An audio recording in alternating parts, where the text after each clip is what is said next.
Welcome to the Deep Dive. Today, as we mark another anniversary of 9/11, we're taking a vital look at its lasting health impacts. We're drawing insights from 9/11 dust, a living health emergency. This powerful collection, it includes data from the World Trade Center Health Program. That's the program set up for long-term care and monitoring, and it really brings home the ongoing challenges. We remember the lives lost, of course, and we honor the survivors and responders still living with the aftershocks, in their lungs. Exactly.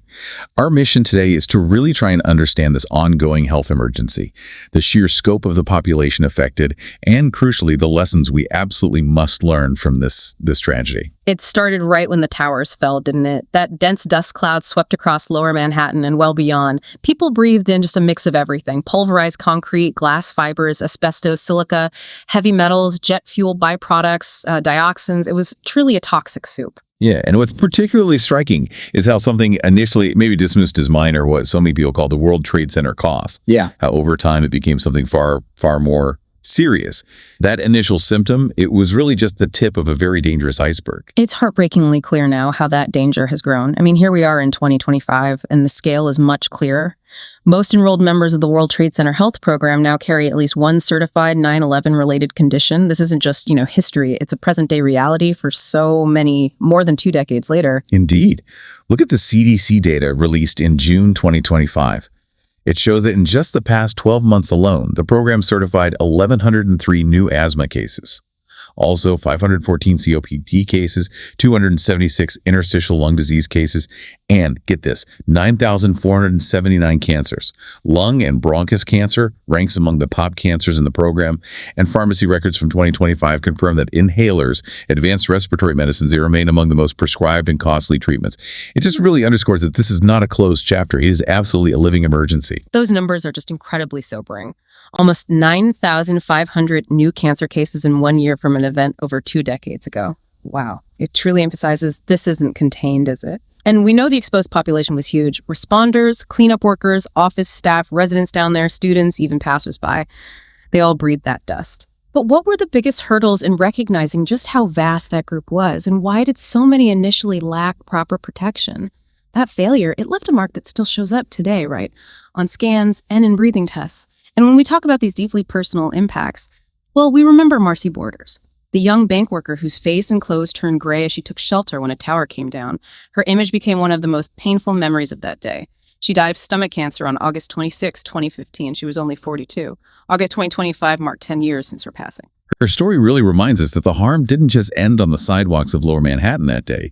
It followed people into hospitals, into homes, for years and years.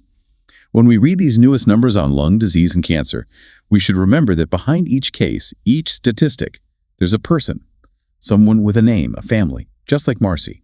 It's a tragedy that just keeps unfolding for thousands day after day. Research keeps sharpening the picture, thankfully, which is so crucial for understanding the full scope.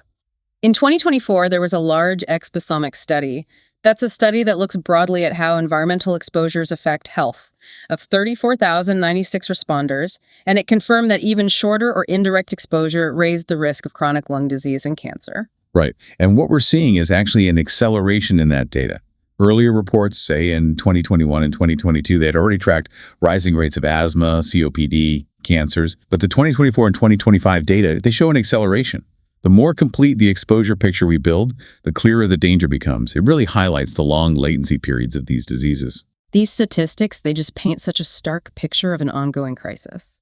So, knowing what we do now, what are the most critical takeaways for us looking forward? Not just about 9/11 specifically, but maybe for future public health responses to these large-scale environmental exposures. There are lessons we just cannot ignore, lessons that 9/11 made painfully clear. First, early respiratory protection matters, critically. And not just having masks, but the whole logistics, rapid distribution, clear communication, especially amid chaos. Second, clear public guidance matters.